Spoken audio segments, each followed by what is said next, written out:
नमस्कार दोस्तों, आपका स्वागत है पहलवान गुरुदीन ग्रुप ऑफ कॉलेज के यूट्यूब चैनल पर।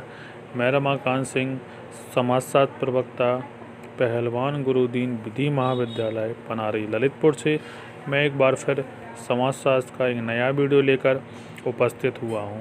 मेरे वीडियो को लाइक, शेयर, कमेंट्स जरूर करें और चैनल को सब्सक्राइब करें, बेल आइकन दबाएं ताकि आपको नए नए वीडियो की नोटिफिकेशन मिल सके। मैं इस वीडियो में व्यवहारिक समाजशास्त्र का अर्थ एवं प्रकृति पर चर्चा करेंगे। व्यवहारिक समाजशास्त्र का अर्थ एवं प्रकृति। समाजशास्त्रीय ज्ञान का वह पक्ष जो मानवीय संबंधों के व्यवहारिकीय पहलू पर वैज्ञानिक आधार पर अध्ययन करके इसका समाधान ढूंढने का प्रयत्न करता है, व्यवहारिक समाजशास्त्र है। इस दृष्टिकोण के व्यवहारिक समाजशास्त्र का उद्देश्य समाज को अधिक संगठित बनाना और मानवीय कल्याण में वृद्धि करना। प्रोफेसर जेरोम डेविस का कथन है कि हम समाज को पहले से अच्छा बनाना चाहते हैं। समाज में कुछ व्यक्ति ऐसे भी होते हैं जो समाज में किसी प्रकार का परिवर्तन नहीं चाहते हैं। इसके बाद भी हमें यह ध्यान रखना है कि किसी समाज में जब तक व्यक्ति सामाजिक न्याय तथा स्वास्थ्य संबंधों में कमी का अनुभव करते हैं, समाज का पुनर्निर्माण करने की आवश्यकता बनी रहती है।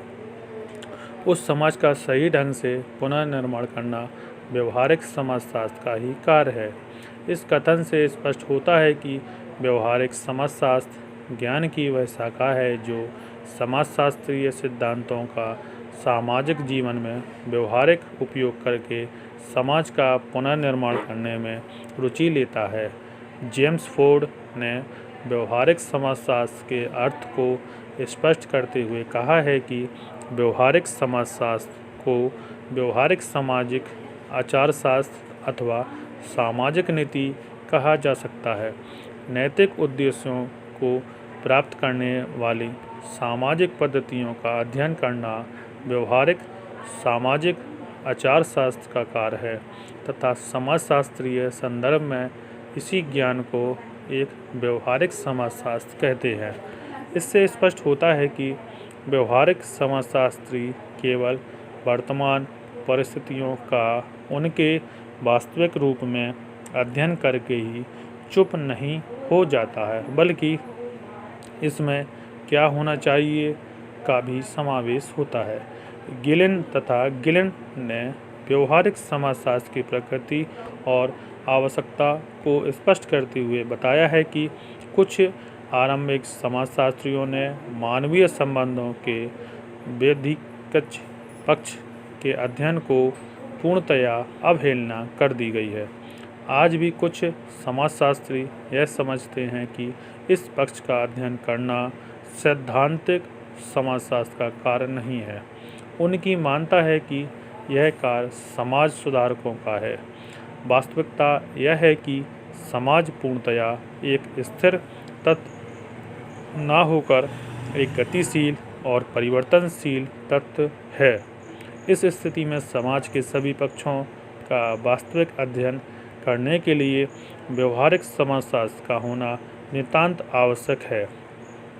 इस आधार पर स्पष्ट होता है कि व्यवहारिक समाजशास्त्री ज्ञान की वह विशेष शाखा है जो परिवर्तनशील सामाजिक विशेषताएं, उनसे उत्पन्न वैधिकीय संबंधों तथा उनके पुनः अभियोजन की पद्धतियों का अध्ययन करता है। उपयुक्त सभी कथनों तथा परिभाषाओं के आधार पर व्यवहारिक समाजशास्त्रों की प्रकृति को निम्नलिखित रूप से समझा जा सकता है। नंबर 1, व्यवहारिक समाजशास्त्र विशुद्ध समाजशास्त्र से इस अर्थ में भिन्न है कि यह केवल सिद्धांतों के निर्माण में ही रुचि नहीं लेता, बल्कि समाजशास्त्रीय सिद्धांतों को व्यवहारिक जीवन में लागू भी करता है। नंबर 2, व्यवहारिक समाजशास्त्र विशुद्ध समाजशास्त्र से ना तो पूर्णतया पृथक है और ना ही उस पर पूर्णतया निर्भर है। इसका तात्पर्य यह है कि व्यवहारिक समाजशास्त्र एक और समाजशास्त्रीय सिद्धांतों तथा प्रवृत्तियों की सहायता से सामाजिक जीवन को अधिक संगठित बनाने में रुचि लेता है, जबकि दूसरी ओर यह इस तथ्य की भी जांच करता है कि विभिन्न समाजशास्त्रीय सिद्धांत व्यवहारिक जीवन से किस सीमा तक उपयुक्त है। इस दृष्टिकोण से व्यवहारिक समाजशास्त्र विशुद्ध समाजशास्त्र का पूरक और सहयोगी है। नंबर 3, व्यवहारिक समाजशास्त्र इस मान्यता पर आधारित है कि समाज के व्याधिकीय पक्ष को समझे बिना सामाजिक संगठन की कल्पना नहीं की जा सकती है। इस दृष्टिकोण से ज्ञान की वह शाखा इस बात में अधिक रुचि लेती है कि मानवीय संबंधों के अंतर्गत कोई समस्या क्यों और कैसे उत्पन्न हुई तथा इस समस्या का संपूर्ण सामाजिक संरचना से क्या सहसंबंध है। नंबर 4, व्यवहारिक समाजशास्त्र आदर्शवादी नहीं है। नीति शास्त्र या दर्शन शास्त्र के समान यह किसी आदर्श स्थिति की कल्पना नहीं करता। इसका कार्य समाजशास्त्रीय दृष्टिकोण से एक ऐसा वैज्ञानिक आधार ढूंढना है जिससे एक विशेष समस्या का समाधान किया जा सके। यह कार्य अवलोकन और अनुभव सिद्ध ज्ञान के आधार पर किया जाता है। नंबर 5, विशुद्ध समाजशास्त्र केवल वर्तमान के अध्ययन से संबंधित है। इसके विपरीत व्यवहारिक समाजशास्त्र अतीत, वर्तमान तथा भविष्य के बीच समन्वय करने का प्रयत्न करता है। यह उन कार्यक्रमों तथा नीतियों को प्रस्तुत करता है जिनकी सहायता से वर्तमान में असंतुलन का भविष्य में निराकरण किया जा सके।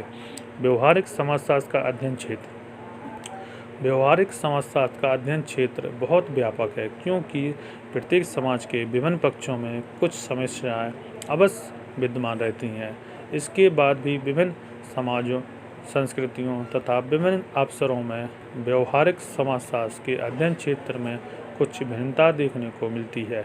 इसका कारण यह है कि एक समाज के लिए व्यवहारिक का जो तरीका समस्या समझी जाती है वही दूसरे समाज अथवा दूसरी संस्कृति में एक सामान्य व्यवहार हो सकता है। इस प्रकार सामाजिक विघटन अथवा विभिन्न समस्याओं का निराकरण के लिए विभिन्न संस्कृतियों में भिन्न भिन्न उपचार आवश्यक होते हैं।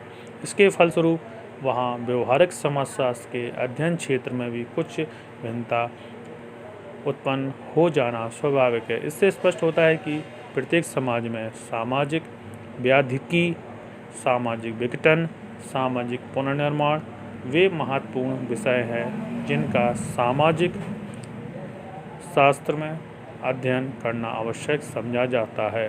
सामाजिक व्याधिकी।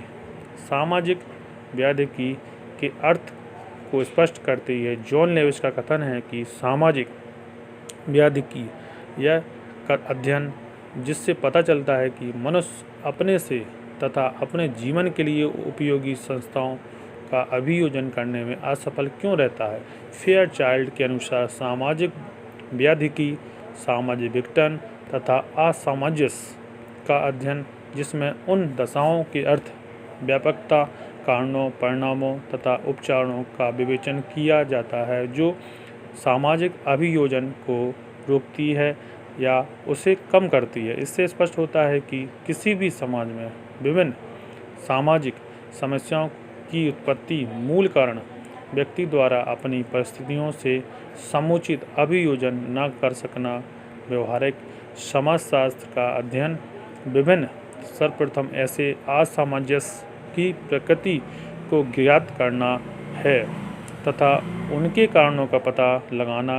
जिस तरह किसी भी रोग का उपचार तब तक नहीं किया जा सके जब तक उस रोग के वास्तविक रूप को ज्ञात न कर लिया जाए, उसी प्रकार व्यवहारिक समाजशास्त्र की सर्वप्रथम सामाजिक व्याधिकीय अथवा समस्याओं की वास्तविकता प्रकृति को ज्ञात करने में रुचि लेता है। यह कार्य किसी कल्पना या आदर्श सिद्धांतों के आधार पर नहीं होता बल्कि किसी समस्या से प्रभावित लोगों अथवा समूह का प्रत्यक्ष रूप से अवलोकन करे किया जाता है। सामाजिक व्याधिकी का शीघ्र ही प्रभावपूर्ण उपचार न होने की दशा में साधारणतः समस्या गंभीर समस्याएं का रूप लेकर संपूर्ण सामाजिक जीवन को विघटित कर देती है। इसी दशा को हम सामाजिक विघटन कहते हैं। व्यवहारिक समाजशास्त्र इस दृष्टिकोण से केवल समस्याओं की प्रकृति को समझना ही काफ़ी नहीं समझता, बल्कि उन दशाओं का अध्ययन करता है जो स्वास्थ्य संबंधित सामाजिक संबंधों में बाधाएं उत्पन्न करके सामाजिक जीवन को विघटित करती है। बस आज का व्याख्यान यहीं समाप्त किया जाता है। धन्यवाद।